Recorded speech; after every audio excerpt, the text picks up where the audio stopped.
بسم اللہ الرحمن الرحیم۔ اللہ تعالیٰ قرآن مجید میں ارشاد فرماتے ہیں لَقَدْ مَنَّ اللَّهُ عَلَى الْمُؤْمِنِينَ إِذْ بَعَثَ فِيهِمْ رَسُولًا مِّنْ أَنفُسِهِمْ يَتْلُو عَلَيْهِمْ آيَاتِهِ وَيُزَكِّيهِمْ وَيُعَلِّمُهُمُ الْكِتَابَ وَالْحِكْمَةَ وَإِنْ كَانُوا مِنْ قَبْلُ لَفِي ضَلَالٍ مُبِينٍ۔ اللہ تعالیٰ نے قرآن مجید کے اندر ارشاد فرمایا کہ اللہ تعالیٰ نے تمہارے اوپر احسان کر دیا تم میں اپنا نبی بھیج کر۔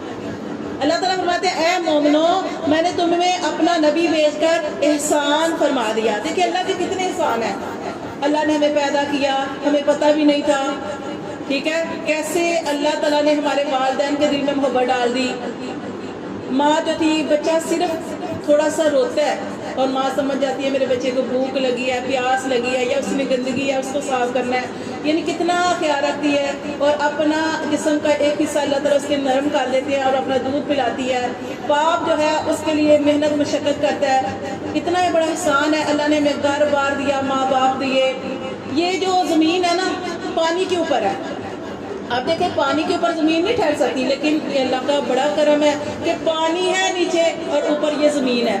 اللہ نے اس زمین کو ہمارے لیے ہموار کر دیا، اور نہ صرف ہموار کیا بلکہ اللہ تعالیٰ نے اس کے اوپر پہاڑ بھی رکھ دیے خوبصورتی کے لیے، اور اللہ تعالیٰ نے پھل سبزیاں درخت اناج ہر چیزیں ساری چیزیں انسانوں کے لیے پیدا کی۔ اللہ نے کہیں نہیں کہا کہ میں نے تمہارے اوپر احسان کیا۔ اللہ نے یہ آسمان کو بنا دیا ہمارے لیے اور بغیر ستونوں کے بنایا، اور اللہ تعالیٰ نے صرف آسمان بنا کے ایسے ہی نہیں بلکہ اس کو بھی سجا دیا، چاند سورج ستاروں کو کاموں پہ لگا دیا ہمارے لیے۔ ہمیں پتہ چلتا ہے رات ہو گئی ہے، دن ہو گیا ہے، اور خوبصورتی بھی ہے۔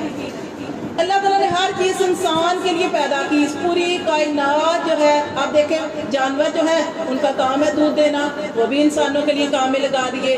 اللہ تعالیٰ نے ہمیں دنیا کی ہر نعمت سے نوازا، لیکن اللہ تعالیٰ نے کیا فرمایا؟ اللہ نے کہیں بھی نہیں فرمایا کہ میں نے تمہارے اوپر احسان کیا، کہیں بھی نہیں فرمایا۔ اتنی نعمتیں کہ اللہ تعالیٰ قرآن مجید میں ارشاد فرماتے ہیں وَإِن تَعُدُّوا نِعْمَتَ اللَّهِ لَا تُحْصُوهَا۔ اے انسان میں نے تجھے اتنی نعمتیں دی کہ اگر تم ان نعمتوں کو گننا چاہو تو گن نہیں سکتے۔ سوچیں کتنی نعمتیں ہیں۔ اللہ فرماتے ہیں تم ان کو گن نہیں سکتے، لیکن اللہ نے احسان نہیں فرمایا، اللہ نے کہیں بھی نہیں کہا۔ اللہ تعالیٰ نے سورۃ الرحمن میں فرما دیا فَبِأَيِّ آلَاءِ رَبِّكُمَا تُكَذِّبَانِ، اے میرے بندے تم میری کون سی نعمت کو جھٹلائے گا۔ اتنی نعمتیں عطا فرمائی، اللہ نے کہیں بھی احسان کا لفظ نہیں فرمایا، لیکن نبی کریم صلی اللہ علیہ وسلم کو اس دنیا میں بھیج کر اللہ تعالیٰ نے فرما دیا لَقَدْ مَنَّ اللَّهُ عَلَى الْمُؤْمِنِينَ إِذْ بَعَثَ فِيهِمْ رَسُولًا، کہ میں نے تمہارے اوپر اتنا بڑا احسان کر دیا کہ میں نے تم پر اپنا شفیق کریم رحمت للعالمین نبی بھیجا۔ نبی تو اللہ نے اور بھی بھیجے، نبی اللہ نے اور بھی بھیجے۔ اللہ تعالیٰ نے نبی صلی اللہ علیہ وسلم کے بارے میں کیا فرمایا؟ وَرَفَعْنَا لَكَ ذِكْرَكَ، اے نبی ہم نے تیرے لیے تیرے ذکر کو بلند کر دیا۔ کتنا بلند کیا؟ اب دیکھیں اللہ کے سارے نبی عظیم ہیں، مرتبے والے ہیں، شان والے ہیں۔ ہر نبی کو اللہ نے کوئی نہ کوئی معجزہ دیا، کتابیں دی، صحیفے دیے، سارا کچھ دیا، لیکن اللہ نے نبی صلی اللہ علیہ وسلم کے بارے میں فرما دیا وَرَفَعْنَا لَكَ ذِكْرَكَ، اے نبی ہم نے تیرا ذکر سب سے زیادہ بلند کر دیا۔ اللہ تعالیٰ نے اللہ کے نبی تو وہ بھی عظیم تھے، کون سے؟ جن کو اللہ نے اپنے ہاتھوں سے بنایا اور سجدہ کروایا فرشتوں سے، اپنے ہاتھوں سے بنایا تھا آدم علیہ السلام کو۔ اللہ نبی تو تیرے وہ بھی عظیم تھے جسے تو نے اپنے ہاتھوں سے بنایا۔ اللہ نبی تو تیرے وہ بھی عظیم تھے جس نے دریا کے اندر عصا مارا اور رسے بن گئے۔ اللہ نبی تو تیرے وہ بھی عظیم تھے کہ جس نے آگ کے اندر تیری توحید تیرے دین کو پھیلانے کے لیے اللہ اس کے اندر آگ کے اندر چھلانگ لگا دی۔ اللہ نبی تو تیرا وہ بھی عظیم تھا، کون سا نبی؟ اسماعیل۔ اللہ نبی تو تیرا وہ بھی عظیم تھا کہ جس نے تیری خاطر تیرے حکم کے لیے اپنی گردن پہ چھری چلنی جو ہے وہ پسند کر دی۔ اللہ نبی تو تیرا ہر عظیم تھا، اللہ تیرا نبی تو وہ بھی عظیم تھا کہ جس کے ہاتھ میں لوہا آتا اور وہ نرم ہو جاتا۔ اللہ کے سارے نبی، ہر نبی کو اللہ نے کوئی نہ کوئی معجزہ دیا، ہر نبی کو اللہ نے کوئی نہ کوئی رتبہ دیا، مرتبہ دیا۔ اور دیکھیں حضرت نوح علیہ السلام، اللہ نبی تو تیرا وہ بھی عظیم تھا کہ ساری دنیا کو تو نے ڈبو دیا اور اس کو تو نے کشتی میں پار کروا کے اس سے نجات عطا فرما دی. ہر نبی کو، وہ بھی نبی عظیم تھا کہ جس کو اللہ تعالیٰ نے محفوظ کر لیا مچھلی کے پیٹ میں. سارے نبی عظیم تھے جتنے بھی نبی بنائے، لیکن اللہ نے نبی صلی اللہ علیہ وسلم کے لیے فرمایا وَرَفَعْنَا لَكَ ذِكْرَكَ، اے نبی ہم نے تیرے لیے تیرے ذکر کو بلند کر دیا. کیوں؟ اس لیے کہ اللہ تعالیٰ نے فرمایا کہ میں نے تمہیں وہ نبی دیا ہے کہ جس سے میں نے سب سے پہلے جس کا نور پیدا کیا، اور تمہیں میں نے وہ نبی دیا. سارے نبی عظیم ہیں، لیکن میں نے تمہیں وہ نبی دیا ہے کہ جس کے بارے میں حدیث قدسی ہے. حدیث قدسی کیا ہے؟ اللہ کا فرمان. حدیث قدسی ہے، اللہ تعالیٰ فرماتے ہیں کہ اے محمد صلی اللہ علیہ وآلہ وسلم، اگر تمہیں بنانا مقصود نہ ہوتا تو میں کچھ بھی نہ بناتا. آپ صلی اللہ علیہ وسلم وجہ تخلیق کائنات ہیں. آپ صلی اللہ علیہ وسلم وجہ تخلیق کائنات ہیں کہ اگر اللہ تعالیٰ آپ صلی اللہ علیہ وسلم کو نہ بناتے تو دنیا میں کوئی بھی چیز نہ ہوتی. آپ صلی اللہ علیہ وسلم کو بنایا، آپ صلی اللہ علیہ وسلم کے ساری کائنات کو بنایا، سجایا، روشنیاں بکھیری، سارا کچھ کیا. کس کے لیے؟ نبی صلی اللہ علیہ وسلم کے لیے. اللہ تعالیٰ نے فرمایا میں خدا ہوں، مجھ پر خدائی ختم ہے اور وہ مصطفیٰ ہے اور اس پر مصطفائی ختم ہے. اس کے لیے ساری کائنات کو میں نے بنایا. وہ نبی کہ جس کی جو رات تھی اس کی خواہش تھی کہ وہ نبی کریم، کیونکہ اللہ تعالیٰ نے دیکھے حضرت آدم علیہ السلام سے لے کر عیسیٰ علیہ السلام تک سارے نبیوں کو ان کی کتابوں میں صحیفوں میں بتا دیا تھا ایک نبی آئے گا، اس کا نام محمد ہے. اب محمد کا نام، محمد کیا ہوتا ہے؟ محمد کا مطلب ہے وہ جس کی سب سے زیادہ تعریف کی جائے. حضرت آدم علیہ السلام سے لے کر عیسیٰ علیہ السلام تک ہر نبی کو اللہ نے بتا دیا ایک نبی آئے گا، اس کا اکرام کرنا، اس کی تعظیم کرنا، اس کی بات ماننا، اس کی پیروی کرنا، ہر نبی کو بتایا. ہر نبی کے دور میں اس کا تذکرہ ہوتا رہا. وہ عظیم نبی اللہ تعالیٰ نے ہمارے اوپر بھی اللہ تعالیٰ کا بہت بڑا احسان ہے کہ اللہ تعالیٰ نے وہ نبی ہمیں عطا فرما دیا. وہ نبی ہمیں عطا فرما دیا. کیوں؟ اتنا اللہ تعالیٰ کا کرم ہے نا، جتنا بھی اللہ کا شکر ادا کریں یقین کریں اتنا ہی کم ہے. کیونکہ پہلے آپ دیکھیں 950 سال نوح علیہ السلام نے تبلیغ کی، 1000 سال عمر تھی، اتنی لمبی عمر، 950 سال تبلیغ کی. ایمان کتنے لائے؟ 72 یا 80 لوگ. اتنے سال لوگوں کو سمجھاتے رہے، لیکن 72 یا 80 لوگ ایمان لائے. ہمارے نبی صلی اللہ علیہ وسلم کی عمر سب سے تھوڑی تھی، 63 سال عمر پائی. 63 سال عمر پائی. اور دیکھیں آج بھی لوگ یہ دیکھیں جو کچھ ہو رہا ہے کہ آج بھی کیا ہو رہا ہے کہ نبی صلی اللہ علیہ وسلم کے، بے شک ہم عمل میں پیچھے ہیں، ہمارے پاس واقعی ہم عمل نہیں کرتے، لیکن محبت کا اگر ذکر کیا جائے تو محبت نبی صلی اللہ علیہ وسلم سے بہت زیادہ ہے.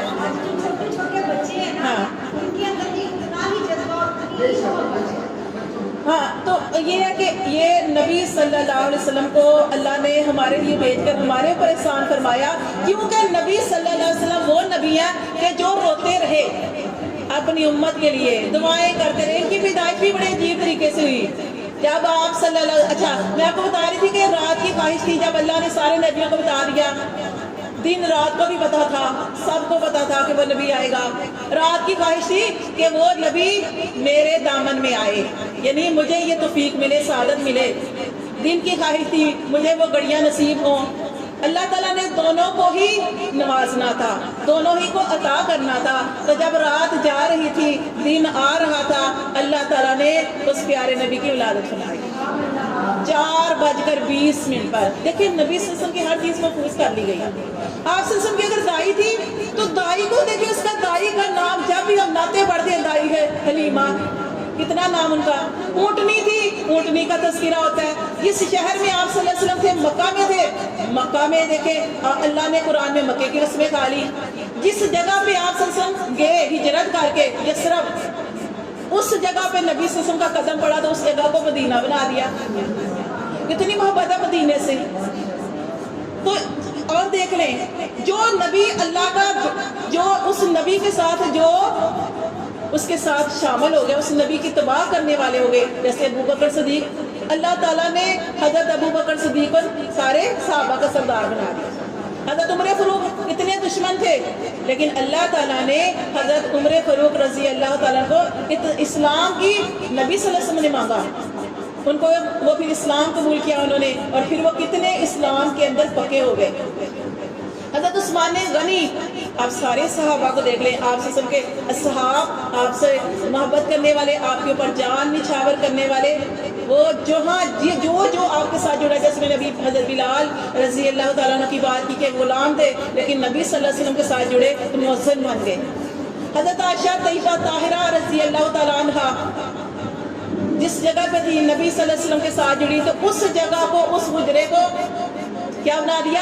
جنت کا حصہ بنا دیا اللہ تعالیٰ نے۔ وہاں پہ دفن ہے نا، حضرت ابو بکر صدیق ہے، نبی صلی اللہ علیہ وسلم ہے، اور ہم نے پڑھا تھا کہ حضرت عمر فاروق نے اجازت مانگی تھی حضرت عائشہ سے کہ مجھے اجازت دی جائے کہ میں نبی صلی اللہ علیہ وسلم، تو وہ حجرہ وہاں پہ حضرت عائشہ کا حجرہ تھا، وہ جنت کا ایک ٹکڑا ہے وہ جہاں پہ۔ تو جس نے نبی صلی اللہ علیہ وسلم کے ساتھ دوستی کی، نبی صلی اللہ علیہ وسلم کی اتباع کی، نبی صلی اللہ علیہ وسلم کی پیروی کی، وہ سارے ہی کامیاب ہو گئے، اور اللہ تعالیٰ نے آپ صلی اللہ علیہ وسلم کی ہر چیز کو بلند کر دیا، آپ کے ذکر کو بلند کر دیا، آپ کی نعت کو بلند کر دیا، آپ کی کتاب قرآن کو بلند کر دیا۔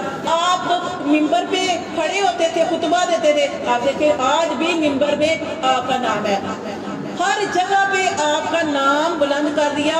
جیسے نبی صلی اللہ علیہ وسلم بلند ہے، ایسے ہی جو بھی آپ کے کسی بھی شعبے کے ساتھ جڑ جاتا ہے، جیسے نبی صلی اللہ علیہ وسلم کا اخلاق تھا، اگر آپ نبی کے اخلاق کو اپنا لیتے ہیں تو آپ دیکھیں کہ آپ نے نبی کی ایک صفت کو اپنا لیا، آپ نبی کے ساتھ جڑ جاتے ہیں، اللہ آپ کو جو ہے آپ کا رتبہ جو ہے اونچا کر دیتے ہیں، کیونکہ نبی صلی اللہ علیہ وسلم کی حدیث کا مفہوم ہے کہ جو عاجزی کرتا ہے اللہ اس کو بلندی عطا فرماتے ہیں۔ تو جو اپنے نبی صلی اللہ علیہ وسلم کے ساتھ جڑ گیا اس کو بلندی مل جاتی ہے، اس کو بلندی مل جاتی ہے۔ اور دیکھیں مرنے کے بعد بھی ہمارا رشتہ، مرنے کے بعد بھی اللہ کے نام کے ساتھ ہمیشہ نبی کا نام آیا۔ قرآن پڑھنے، قرآن میں اللہ نے اپنے ذکر کے بعد نبی کا ذکر فرمایا، تورات میں اللہ نے اپنے ذکر کے بعد نبی کا ذکر فرمایا، انجیل میں بھی اپنے ذکر کے ساتھ نبی کا ذکر فرمایا، اور زبور میں بھی اپنے، اور جتنے بھی صحیفے نازل کیے اللہ نے ہر چیز میں، ہر کتاب میں، ہر صحیفے میں اپنے نام کے بعد محمد صلی اللہ علیہ وسلم کا نام فرمایا۔ اور مرنے کے بعد بھی جب ہم قبر میں جائیں گے تو پھر کیا ہوگا؟ پہلا سوال ہوگا من ربو کا، تمہارا رب کون ہے؟ دوسرا سوال ہوگا من نبیو کا، تمہارا نبی کون ہے؟ یعنی جہاں پہ بھی اللہ نے اپنی بات کی، اور قرآن میں اللہ تعالیٰ نے فرما دیا وَمَن يُطِعِ اللَّهَ، جس نے اطاعت کی اللہ کی فقط اطاع اللہ، جس نے وَمَن يُطِعِ الرَّسُولَ، جس نے رسول کی اطاعت کی فقط اطاع اللہ، تو گویا اس نے اللہ کی اطاعت کی۔ اور اسی طرح پہلے یہ بھی آتا ہے کہ جس نے اللہ کی اطاعت کی اس نے رسول کی اطاعت کی، یعنی لازم الملزوم ہے۔ اور آپ صلی اللہ علیہ وسلم کی پیدائش بھی اسی طریقے سے کہ ہر بچہ جب پیدا ہوتا ہے تو آپ دیکھیں گندگی سے ہوتا ہے، لیکن اللہ تعالیٰ نے نبی صلی اللہ علیہ وآلہ وسلم کو، یہ کتنا بڑا اللہ کی قدرت تھی کہ آپ صلی اللہ علیہ وسلم کو ایسے پیدا کیا کہ جیسے آپ غسل کر کے آئے، پاک صاف۔ اور آپ صلی اللہ علیہ وسلم کی ولادت بھی عجیب تھی کہ ہر بچہ پیدا ہوتا ہے، لیکن آپ صلی اللہ علیہ وسلم جب پیدا ہوئے، آپ صلی اللہ علیہ وسلم نے بچے ہیں، دائی بھی پاس ہے، والدہ بھی پاس ہے، ابھی پیدا ہوئے ہیں، اور آپ نے ایک لمبا سجدہ کیا، سجدے میں کہا ربی حب لی امتی۔ کیا آپ کو شک ہے کہ نبی صلی اللہ علیہ وسلم نہیں بول سکتے؟ بول سکتے ہیں، ہمیں نہیں شک، ہمیں آپ صلی اللہ علیہ وسلم کی ہر بات پہ یقین ہے۔ عیسیٰ علیہ السلام ایک دن کے تھے، پہلے دن کے تھے، جب لوگوں نے مریم علیہ السلام سے کہا تیرا باپ بھی اچھا آدمی تھا، تیری ماں بھی اچھی عورت تھی، وہ بھی بدکار نہیں تھی، وہ بھی اچھے تھے، اے مریم یہ کیا بغیر شوہر کے یہ بچہ کہاں سے لے کے آئی ہو؟ اللہ تعالیٰ کو حکم آیا ہے کہ مریم علیہ السلام تو نے اس بچے کی طرف، جو میں نے یہ بچہ پیدا ہوا ہے اس کی طرف اشارہ کرنا ہے، یہ بچہ بولے گا، یہ تیری گواہی دے گا، تیری پاکیزگی کی گواہی دے گا۔ تو عیسیٰ علیہ السلام بولے تھے، عیسیٰ علیہ السلام جب سب نے کہا کہ مریم بتاؤ بچہ کہاں سے لے کے آئی ہو، انہوں نے اس بچے کی طرف اشارہ کیا، وہ بچہ جو پہلے دن کا تھا وہ بچہ بولنے لگا کہ میں اللہ کا نبی ہوں، اور انہوں نے یعنی کہ سارے لوگ سمجھتے تھے نوز باللہ، جیسے ہم قرآن میں پڑھے وہ کہتے ہیں یہ نبی ہے، یہ خدا ہے، یہ خدا کا بیٹا ہے، لیکن انہوں نے گواہی دی۔ ٹھیک ہے، اپنی والدہ کی پاکیزگی کی گواہی دی کہ مجھے اللہ نے اس طریقے سے پیدا فرمایا، اور اللہ جس طریقے سے چاہے پیدا فرما دے۔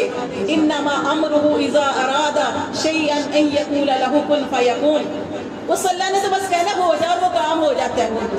نبی صلی اللہ علیہ وسلم ایک لمبا سجدہ کیا، ربی حب لی امتی کہا، پھر سجدے سے اٹھے اور پھر ویسے ہو گئے جیسے بچہ ہوتا ہے۔ ماں بھی حیران، دائی بھی حیران ہے۔ پھر کیا ہوا، ایک بادل جس جگہ پہ تھے وہ چھت پھٹی، کھلی۔ پھٹنا اور ہوتا ہے کہ مطلب چیزیں نہیں گری، بس چھت جو تھی وہ کھلی، چھت کھلی، وہاں سے ایک بادل کا ٹکڑا اندر آیا، اس نے بچے اور ماں کو اوپر سے کور کر دیا، ڈھانپ لیا۔ اس بادل سے آواز آئی، کیا آواز آئی تھی کہ ساری دنیا یہ سن لے کہ جس کے پیچھے چل کے کامیابی ملے گی وہ یہ ہے۔ یہ اللہ تعالیٰ نے بتا دیا تھا کہ جس کے پیچھے چل کے کامیابی ملے گی وہ یہ ہے۔ اور یقین کریں ہم اللہ کا جتنا بھی شکر ادا کریں کام ہے۔ کیوں؟ میں آپ کو بتا دوں کہ عیسیٰ علیہ السلام تھے نا اللہ کے نبی، انہوں نے کہا اللہ یہ تیری اپنی قوم کے بارے میں کہا، اے اللہ یہ لوگ جو ہیں، یہ قوم جو ہے، میری قوم جو ہے جس کی طرف تو نے مجھے نبی بنا کے بھیجا ہے، اللہ اگر تو چاہے تو ان کو عذاب دے دے، اگر اللہ تو چاہے تو ان کو معاف کر دے۔ تو نبی صلی اللہ علیہ وسلم نے جب یہ بات سنی نا، قرآن کے اندر اپنی کتاب کے اندر پڑھا، تو اللہ تعالیٰ کے نبی روتے رہے، نبی کریم صلی اللہ علیہ وسلم روتے رہے یہ حصہ پڑھ پڑھ کے۔ اور آپ صلی اللہ علیہ وسلم نے ارشاد فرمایا، آپ نے ارشاد فرمایا اللہ میں یہ نہیں کہتا کہ جو عیسیٰ علیہ السلام نے کہا کہ اللہ تو چاہے تو معاف کر دے، چاہے تو پکڑ لے، اللہ میں یہ نہیں کہتا اپنی امت کے بارے میں کہ تو چاہے تو عذاب دے، اللہ میں ایک حصہ کہتا ہوں، اور وہ میں کہتا ہوں کہ اللہ یہ لوگ جو ہیں، اللہ یہ تیرے بندے ہیں، ان کو معاف کر دے۔ ساری رات نبی صلی اللہ علیہ وسلم ایک یہ دعا پڑھتے ہوئے ساری رات روتے رہے، سجدے کرتے رہے، اپنی امت کے لیے دعا کرتے رہے۔ اور آج ہمیں ہمارا حال دیکھ لیں کہ ہمارے اندر ہر برائی ہے، جھوٹ بھی بولتے ہیں، ہر برائی ہے، کم تولتے ہیں، رشوت کھاتے ہیں، جو کام پہلی قوموں نے کیے وہ ساری برائیاں ہمارے اندر ہیں۔ لیکن یقین کریں ہمارے اوپر اگر عذاب نہیں آ رہے تو وہ نبی صلی اللہ علیہ وسلم کی دعا تھی، آپ نے ارشاد فرمایا تھا، کیونکہ پہلی قوم کے اوپر عذاب آتا، آپ نے پڑھا قوم عاد کے بارے میں پڑھا، قوم سمود کے بارے میں پڑھا، عذاب آتا تھا تو اللہ تعالیٰ پوری قوم کو ہلاک کر دیتا تھا، اپنے نبی کو چند لوگوں کو بچا لیتا جو ایمان والے تھے، باقی سب کو ہلاک کر دیتا۔ آج ہمارے اوپر اگر عذاب نہیں آ رہے اس کی وجہ نبی صلی اللہ علیہ وسلم ہے۔ آپ نے دعا کی تھی کہ اللہ میری قوم کے اوپر اس طرح عذاب نہ آئے، میرے اوپر اس طرح کا عذاب نہ آئے، یہ نبی صلی اللہ علیہ وسلم کی دعا ہے۔ تو آج ہم بڑے خوش قسمت ہیں کہ اللہ تعالیٰ نے ہمیں وہ کریم نبی جو ہے وہ عطا فرمایا ہے، ہم تو اس کا حق بھی ادا نہیں کر سکتے۔ ہاں جیسے یہ نبی صلی اللہ علیہ وسلم کا ولادت کا مہینہ ہے تو ہم یہ کر سکتے ہیں کہ نبی صلی اللہ علیہ وسلم کی کوئی ایک سنت کو اپنا لیں۔ ہم جھوٹ بولتے ہیں، ہم ارادہ کریں ہمیں جھوٹ نہیں بولنا، کوئی اچھائی کا ارادہ کرے، کیونکہ وہ نبی ہمارے ساتھ وفا کرنے والے، ہمارے لیے دعائیں کرنے والے۔ جب آخری وقت تھا تب بھی آپ صلی اللہ علیہ وسلم جو تھے وہ اللہ سے دعا کر رہے تھے، اللہ بے شک مجھے تو لے کے جانا ہے، پر اللہ میری امت کے بارے میں مجھے راضی کر دے۔ اللہ نے فرمایا اے محمد صلی اللہ علیہ وسلم ہم تجھے تیری امت کے بارے میں راضی کر دیں گے، تیری امت کا حساب ساری دنیا کے سامنے نہیں ہوگا، تیری امت کا حساب پردے میں ہوگا۔ اب سوچیں سب کے سامنے ہمارا حساب ہے تو کتنی شرمندگی ہوتی ہے۔ اللہ معاف کرے، ہمارے پاس کون سے کوئی اچھے مال ہے، لیکن آپ سے سنوایا کہ اللہ میری امت کا حساب پردے میں کرنا۔ اللہ نے دعا قبول کی۔ جب معراج کرائی اللہ پاک نے اس وقت بھی جا کے کوئی اور بات کرتے، وہاں پہ جا کے اپنی اس نالائق امت کی بات کی کہ اللہ میری امت کی بخشش فرما دینا، اللہ وہاں پہ جا کے تو اللہ سے دعا کیا۔ تو ہمیں کیا کرنا چاہیے، اپنے وہ نبی صلی اللہ علیہ وسلم جس نے ہمیں اتنی بڑی بات ارشاد فرمائی، کیا آپ صلی اللہ علیہ وسلم نے ارشاد فرمایا، صحابہ کرام بیٹھے ہوئے ہیں، کتنے پیارے پیارے صحابہ کرام میں محفل لگی ہوئی ہے، ابو بکر صدیق بھی ہیں، حضرت عمر فاروق بھی ہیں، عثمان غنی بھی ہیں، عبد الرحمن بن عوف، سارے صحابہ ہیں، سارے صحابہ۔ آپ نے فرمایا کاش ہمارا ذکر کیا، آپ سے نے فرمایا کاش میں اپنے بھائیوں سے ملتا۔ صحابہ کرام پاس بیٹھے ہیں، انہوں نے کہا اللہ کے رسول ہم آپ کے بھائی ہیں۔ آپ صلی اللہ علیہ وسلم نے ارشاد فرمایا نہیں تم میرے بھائی نہیں ہو، تم تو میرے صحابہ ہو، صحابہ جنہوں نے مجھے اپنی آنکھوں اپنی آنکھوں کے سامنے دیکھا. تم میرے صحابہ ہو جس نے وحی اترتے دیکھی. تمہارے سامنے قرآن اترتا رہا. میرے بھائی تو وہ ہوں گے جو میرے بعد میں آئیں گے, میرے بعد میں آئیں گے اور قرآن کو 2 جلدوں کے درمیان میں پائیں گے, اور انہوں نے مجھے دیکھا نہیں ہے. وہ میری باتیں پڑھیں گے, سنیں گے اور مجھ پر ایمان لائیں گے. بن دیکھے, بن غیب ایمان. وہ میرے بھائی ہیں. اتنی بڑی سعادت ہمیں عطا فرمائی ہے. تو اصل چیز جو ہے نا, یہ نبی صلی اللہ علیہ وسلم کی, جیسے ہم کہتے ہیں کہ میلاد کا مہینہ ہے, ان کی پیدائش کا مہینہ ہے, تو ہمیں یہ کرنا ہے کہ اصل محبت یہ ہے کہ ہم ان کے کسی ایک وہ سنت جو ہم نہیں کرتے رہے, وہ جو ہمیں مشکل لگتا ہے, جیسے ہم غصہ کرنے والے ہیں, ہم کہیں نہیں میں اپنا غصہ میں غصہ نہیں کروں گی, یا آپ کی عادت ہے جھوٹ بولنے کی, ہوتا ہے نا فطرت میں ہوتی ہے چیز, آپ نہیں بھی چاہتے جھوٹ بولنا, لیکن کیا ہوتا ہے کہ جو عادت پڑ جاتی ہے نا وہ بڑی بری ہوتی ہے. آپ ارادہ کر لیں میں جھوٹ نہیں بولوں گی, کچھ اس طرح کا ارادہ کر لیں کہ ہم اصل محبت ہماری یہ ہے کہ نبی صلی اللہ علیہ وسلم کے اس طریقے کو بنا لیا جائے. اصل محبت یہ ہے میلاد, کہ ان کے, اب ہم نبی صلی اللہ علیہ وسلم سے محبت کرنے والے ہوں. ہم نے پڑھا اللہ کے نبی نے ہمیں فرما دیا زکوٰۃ ادا کرو. ہمارے پاس مال ہے, ہمارے پاس سونا ہے, ہمارے پاس چاندی ہے, ہم زکوٰۃ نہیں دیتے. قیامت کا دن ہوگا, قیامت کا دن ہوگا, جس نے جانوروں سے زکوٰۃ نہیں دی اس کا اونٹ اس کے کندھے پہ ہوگا, اس کے کندھے پہ ہوگا. وہ محمد صلی اللہ علیہ وسلم کو دیکھیں گے اور کہے گا اللہ کے رسول مجھے بچائیں, اللہ کے رسول مجھے بچائیں, یہ اونٹ میرے کندھے پہ بڑا وزن ہے. تو اس وقت نبی صلی اللہ علیہ وسلم وہ کیا فرمائیں گے, وہ کہیں گے کہ میں اللہ کا نبی, میں تمہیں دنیا میں بتا چکا تھا کہ زکوٰۃ دو, اب میں مدد نہیں کروں گا. تو اس لیے اصل محبت کیا کہ اب یہ پورا قرآن ہم پڑھتے ہیں, تو اصل چیز جو ہے جو ہم نے جو اللہ کے نبی کی باتیں پڑھتے ہیں, قرآن پڑھتے ہیں, نبی صلی اللہ علیہ وسلم کے فرمان پڑھتے ہیں, اس پر عمل کرنے کی نیت کریں. جب ہم ان سے عمل کرنے کی نیت کریں گے پھر ہم محمد صلی اللہ علیہ وسلم سے محبت کرنے والے ہیں. جب ہم ان کی باتوں پر عمل ہی نہیں کریں گے, خالی ہم اپنے نعرے لگاتے رہیں, خالی ہم کہتے رہیں کہ نہیں ہمیں ان سے بڑی محبت ہے, اور کسی بات پر عمل نہ کریں, وہ کامیابی نہیں ہے. اصل چیز کیا ہے کہ ان کے طریقوں کو اپنا لینا. جیسے وہ مسواک کرتے تھے, مسواک اپنے گھر میں ضرور رکھیں. نبی صلی اللہ علیہ وسلم گھر میں آتے تو سب سے پہلے مسواک کرتے, گھر سے جاتے مسواک کرتے, نماز پڑھتے مسواک کرتے. بے شک آپ کے گھر میں برش ہیں, لیکن آپ نے مسواک بھی رکھنی ہے. آپ دیکھیں کتنے لوگ بیچارے مسواک بیچ رہے ہوتے ہیں, مسواک ایک ٹائم کم از کم ایک ٹائم مسواک کا, لیکن کیونکہ حدیث میں آتا ہے کہ جو مسواک کرتا ہے اس کا خاتمہ ایمان بھی ہوگا. تو کچھ ایسی چیزیں اب دیکھیں, سنت چیزیں اپنے گھر میں رکھیں, کھجور اپنے گھر میں رکھیں, جن کے وسائل ہیں. نہیں ہے تو پھر کوئی بات نہیں, اللہ ماں کا مہنگائی بہت ہے, لیکن کبھی آپ کا ہاتھ بڑھے تو کھجوریں یا زیتون یا شہد, کوئی ایک چیز اپنے گھر میں سنت کی نیت سے رکھ لیں. زیادہ نہیں رکھ سکتے نا, تو یہ زیتون یا شہد کتنا مہنگا ملتا ہے, اتنا تو نہیں, گھر میں سنت کی نیت سے رکھ لیں. سرکہ جو نہیں, وہ میں کھجوریں نہیں رکھ سکتا, وہ سرکہ رکھ لیں, سرکہ ہوتا تھا آپ کے گھر میں. تو یہ نبی صلی اللہ علیہ وسلم کی سنت چیزیں اپنے گھر میں رکھیں, مسواک گھر میں رکھیں, اور نبی صلی اللہ علیہ وسلم کی جو اصل چیز ہے کہ ان کے طریقوں پر عمل کرنے کی کوشش کریں. بس اللہ تعالیٰ میں عمل کی توفیق عطا فرمائے.